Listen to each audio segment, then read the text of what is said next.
Back to of the record. Chandrababu శిక్షణ తరగతులు ఆ జిల్లా గ్రూప్ రాజకీయాలకు చెక్ పెట్టాయా?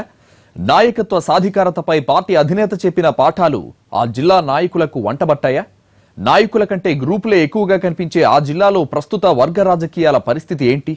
చంద్రబాబు శిక్షణ తరగతులకు ముందు తర్వాత ఆ జిల్లా నాయకుల్లో వచ్చిన తేడా ఏంటి?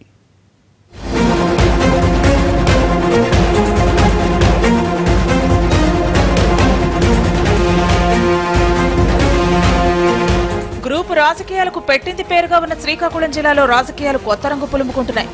రానున్న మున్సిపల్ ఎన్నికల పుణ్యమో లేకపోతే చంద్రబాబు శిక్షణ తరగతుల ప్రభావమో తెలియదు కానీ నిన్న మొన్నటి వరకు నువ్వెంత అంటే నువ్వెంత అనుకునే అధికార పార్టీ నాయకులు ఇప్పుడు భాయ్ భాయ్ అంటూ కొత్త పల్లవి పాడుతున్నారు. కింజరపు వర్గం, కళా గ్రూపు, పూన బంధువులు, శివాజీ అనుచరగణం ఇలా నాయకుల కంటే గ్రూపులే ఎక్కువగా కనిపించే సిక్కోలు జిల్లా తెలుగుదేశం పార్టీలో ఇప్పుడు భిన్నత్వంలో ఏకత్వం కనిపిస్తుండడం అందరినీ ఆశ్చర్యపరుస్తోంది.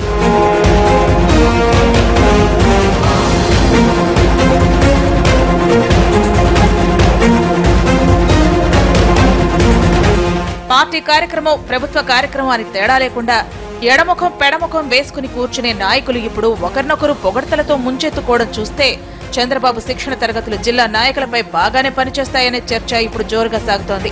ఈ పరిస్థితికి రాష్ట్ర మంత్రి గంటా శ్రీనివాసరావు ఇటీవల ఎచ్చర్ల నియోజకవర్గంలో ప్రారంభించిన IIIT ప్రాంతీయ కార్యాలయం వేదికగా నిలిచింది. ఎచ్చర్ల నియోజకవర్గంలో IIITను ఏర్పాటు చేయడం మిగతా నేతల్లో ఏ ఒక్కరికి ఇష్టం లేనప్పటికీ అందరూ ఈ కార్యక్రమానికి హాజరవడం జిల్లా అధికారులే కాదు కింది స్థాయి అధికార పార్టీ నాయకులను కూడా ఆశ్చర్యపరిచిందట. తమ నియోజకవర్గంలో కాకుండా ఇతరుల నియోజకవర్గాల్లో IIIT ఏర్పాటు చేయడం తమకు ఏమాత్రం ఇష్టం లేదని ఆముదాల వలస ఎమ్మెల్యే, ప్రభుత్వ విప్ పూన రవికుమార్, శ్రీకాకుళం ఎమ్మెల్యే గుండె లక్ష్మీదేవి, శ్రీకాకుళం ఎంపీ కింజరపు రామ్మోహన్ నాయుళ్లు తమ మనసులో మాట బహిరంగంగానే బయటపెట్టారు.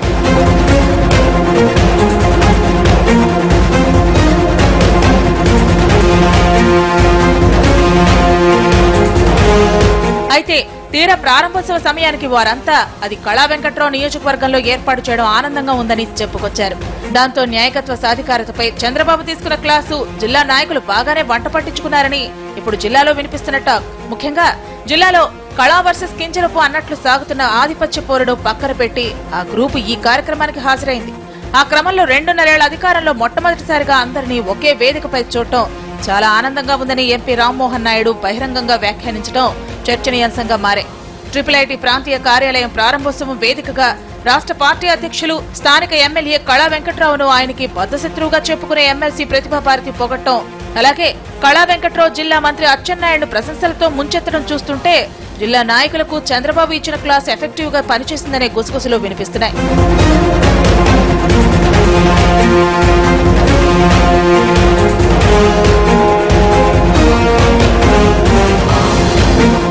శ్రీకాకుళం నగరాన్ని ఎచ్చర్ల నియోజకవర్గంలో పలు గ్రామాలను అనుసంధానం చేస్తూ నాగావళి నదిపై నిర్మించిన వంతెన ప్రారంభోత్సవం ఎచ్చర్ల ఎమ్మెల్యే కళ అందుబాటులో లేనప్పుడు జరిగింది.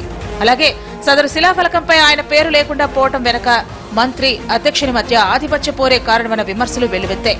ఇది జరిగి 2 నెలలు తిరగముందే కళా వెంకట్రావు నియోజకవర్గంలో IIIT ఏర్పాటు చేయడం, దాని ప్రారంభోత్సవానికి గ్రూపులకు అతీతంగా నాయకులు పాల్గొనడం చూస్తే సిక్కోలు గ్రూప్ రాజకీయాలకు చెక్ పెట్టడానికి పార్టీ అధినేత చేసిన ప్రయత్నాలు బాగానే పనిచేశాయని పార్టీ వర్గాలు హర్షం వ్యక్తం చేస్తున్నాయి. చూడాలి ఈ ఐక్యత ఎన్ని రోజులుంటుందో.